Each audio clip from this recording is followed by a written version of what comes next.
여러분 안녕하세요. 최백은 TV의 최백은 교수입니다. 새해가 시작한 게 엊그제 같은데 벌써 네 번째 주네요. 1월 1일이 금요일이었기 때문에요. 이제 다음 주가 되면은 1월도 끝나는 마지막 주가 되겠죠. 오늘도 제 멘트로 먼저 시작을 하겠습니다. 동굴 속에 갇혀있던 대한민국, 촛불 시민이 그 동굴의 문을 열고 있습니다. 삼성 이재용 부회장이 실형 2년 6개월을 선고받았습니다. 판결에 대해 어떤 분들은 법위에 군림한다는 삼성공화국이 대한민국을 지배하는 방식이 처음으로 작동하지 않았다는 점에서 삼성공화국이라는 성체의 균열이 생기기 시작한 것이라고 평가를 합니다.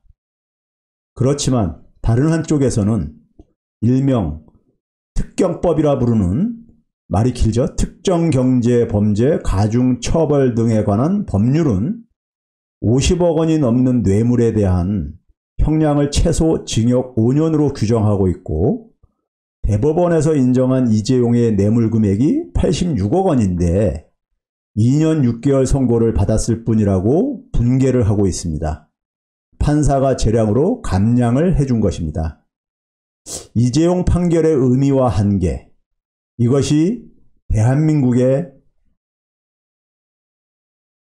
현 주소입니다.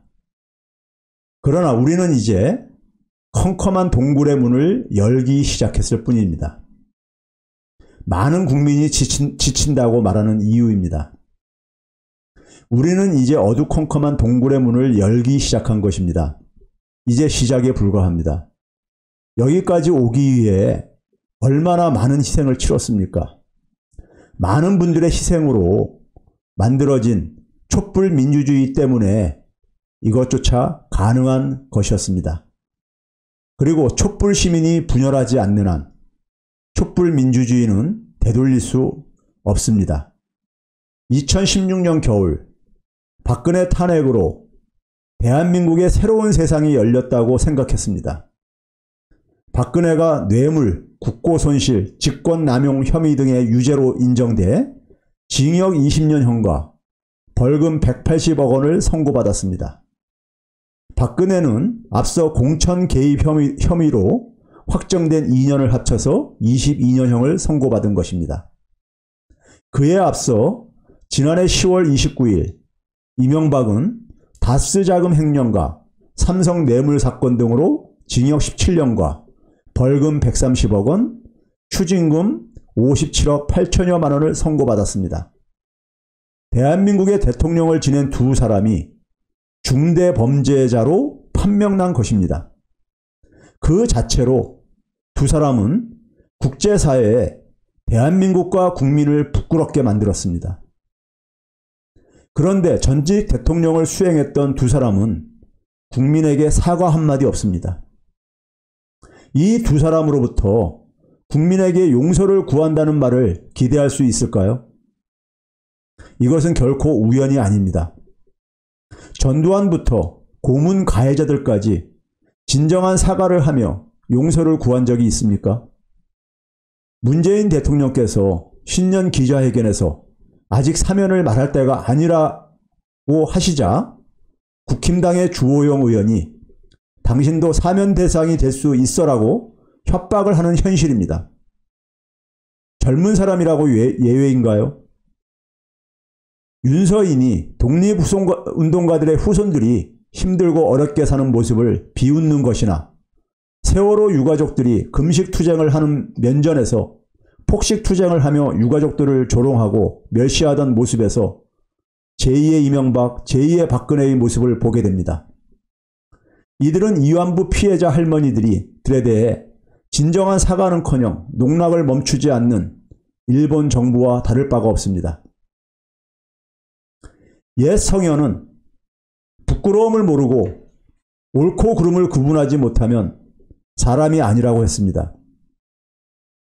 일제는 나라를 찾는 일은 잊고 살 것을 강요했고, 분단 이후 독재 정권들은 민주주의는 잊고 개인의 안일만 생각하며 동물처럼 살 것을 국민들에게 강요했습니다. 그러나 국민은 목숨을 던지며 동물 같은 삶을 거부하고 세계 최고 수준인 K민주주의를 만들어냈습니다. 그 힘으로 2019년 일본과의 경제전쟁을 승리로 만들었습니다. 구매력 기준의 1인당 GDP에서 2019년에 일본을 넘어선 것은 결코 우연이 아닙니다. 촛불 시민은 더는 일본에 대한 열등감 같은 것은 없습니다. 일본에 대한 정치적 식민지성을 넘어 경제적 식민지성과 의식의 식민지성을 동시에 극복할 수 있게 된 것입니다.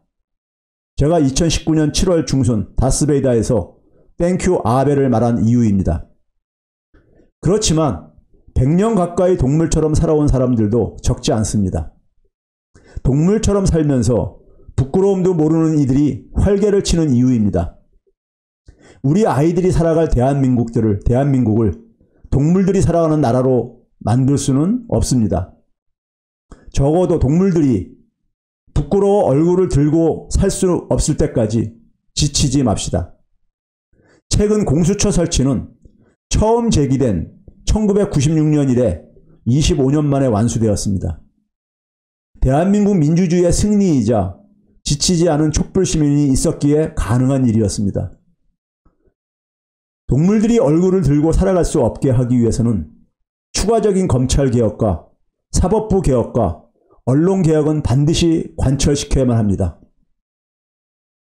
수사와 기소의 완전 분리를 전제로 한 검찰개혁이나 사법농단 판사들에 대한 탄핵은 올해 개혁의 출발점입니다. 이를 반대하거나 주저하는 민주당 의원이 있다면 이는 검찰개혁을 위해 희생을 치른 이들에 대한 모욕입니다. 촛불 시민을 배신하는 것입니다. 촛불 시민이 당신들을 국회에 보낸 이유를 잊지 않기를 바랍니다. 동물들이 부끄러워 숨어 지내거나 이 땅에서 살 수 없게 될 때, 그때가 되면 남북도 연결이 되고 그때가 되면 미국과 중국도 코리아를 무시하기 어려울 것입니다. 대한민국이 완전 독립이 되는 순간까지 지치지 맙시다. 촛불 시민은 지칠 수 없습니다. 아니, 촛불 시민에게는 지칠 자유도 없습니다. 사랑하는 우리 아이들이 살아갈 나라이기 때문입니다. 마지막으로 발칙한 상상도 해봅니다. 일본이 올림픽 개최 포기를 검토한다는 말이 흘러나오고 있습니다. IOC 위원장 바흐를 비롯해 IOC 위원들에게 한국을 대체지로 검토하고 이를 문재인 대통령에게 요청해보라고 제안하는 이메일을 보내면 어떨까요? 정부가 나설 수 없기 때문입니다. 사실 코로나 감염 확산을 최소화하며 올림픽을 치를 수 있는 나라는 3차 대유행을 통제하고 있는 대한민국밖에 없습니다. 그리고 지난해 4월 총선이 입증했듯이 대한민국 국민만이 할 수 있을 것입니다. 우리의 제안은 일본에게 커다란 숙제를 안길 것입니다. 우리의 미래를 향해 나아가는 대한민국에게 일본은 더 이상 장애물이 될 수 없다는 것을 보여줍시다.